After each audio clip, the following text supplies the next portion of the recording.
Reminders than anything. A few reminders as we get into the marketing. I just kind of was looking at some more of these.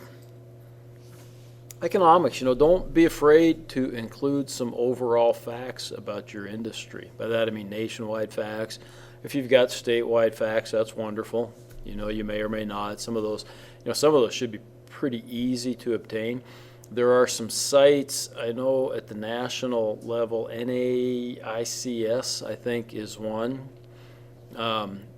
National Association of Industry something standards, maybe. So there are some sites like that give out that type of information. And when you come to that economics portion here in the marketing, it's just good to talk about your industry in general then. Okay.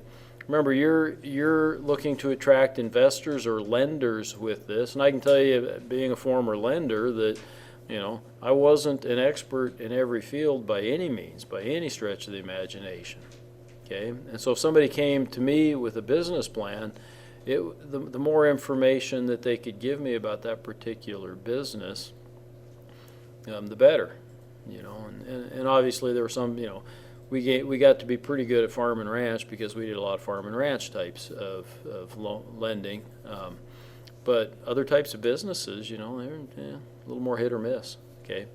If you were a franchise, tell me in depth about the franchise and whatnot, right? Okay. What percent of the market share are you going to have? Oftentimes, again, I'm repeating myself here, but you ought to be able to kind of figure that out, right? We were talking, I was bugging Austin a little bit about finding out how many farmers and ranchers are in his particular service area. Okay. Well, then if he goes back and he looks at his numbers, his sales numbers, well, how many farmers and ranchers does he need to do business with? It's pretty easy to calculate the percentage then, right? So it's fairly easy to come up with it's a rough, okay? Nobody's asking you to be, or expecting this to be absolutely precise. Nobody is, okay? Businesses never end up being exactly like the plan they project, but it gives you a roadmap, right? So trends. Are there some trends in your particular industry? What are they? Talk about those. Okay, you ought to be able to find information about that easily, right? Okay, what are the trends in those particular? I wouldn't worry too much about things going on now like the coronavirus. Okay, that should be a short-term interruption. We're more interested in longer-term trends. What's been happening in your particular industry over time. Farm and ranch is consolidating. They still are. They've been consolidating for the last 30 or 40 or 50 years. Okay, they're probably going to keep consolidating and getting bigger. That could be a good and a bad. I don't know. While they get bigger, maybe they have more of a need to outsource, parts of their operations. A lot of them do that now. They outsource, those types of things that you're looking at doing, right?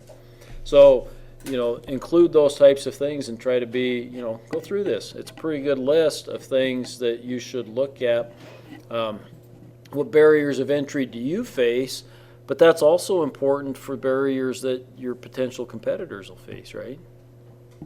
So, those are always a good and a bad thing. If there are some significant barriers to entry and you can overcome those, it limits your competition.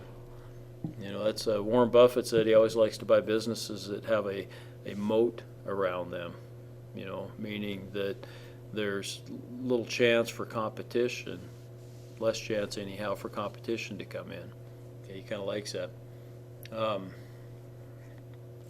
Product, I think there was one other thing I wanted you to look at. Customers, I've talked a lot about how you should be able to get in there.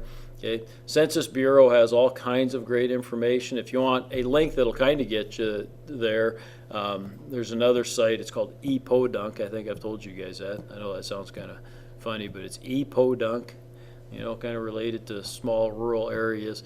But it'll give you a lot of basic information about your particular area where you might be doing business. But I think it also has links to the Census Bureau where it gets its information from. So it's a pretty easy place to get started.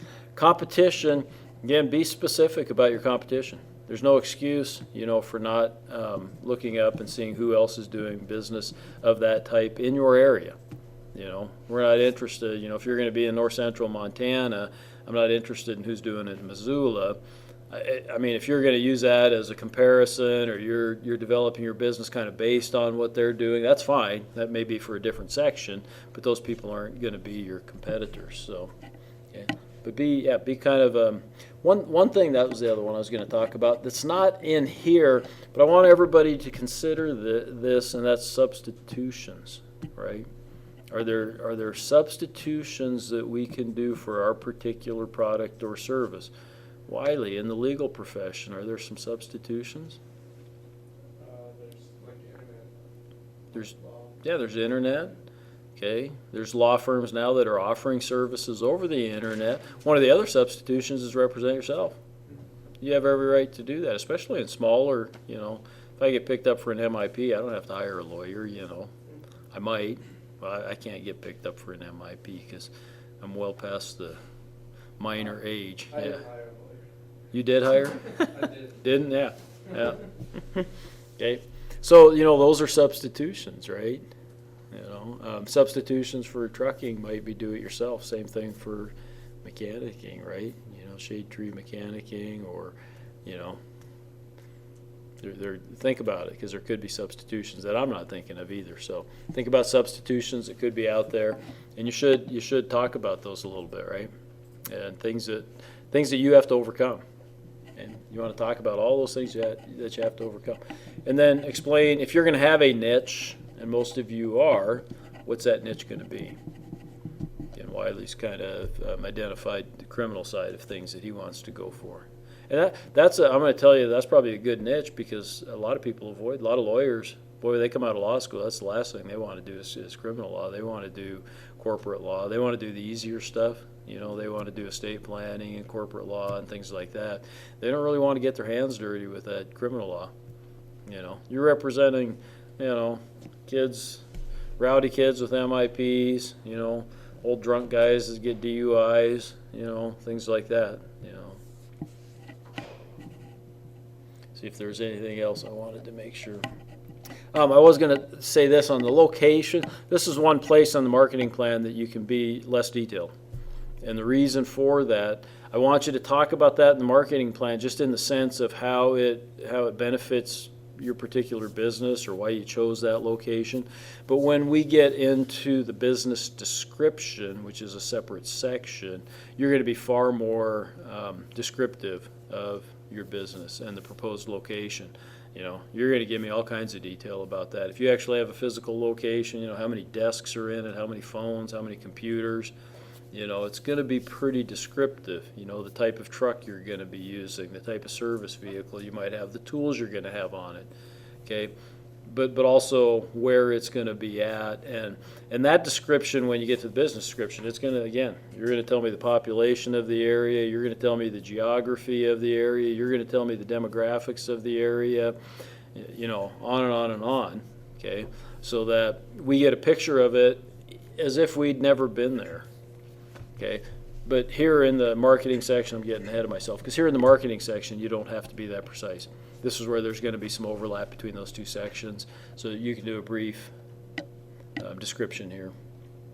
Sales forecast I've already talked about. So that's kind of all I wanted to hit today, was just a few reminders. I'll turn you guys loose.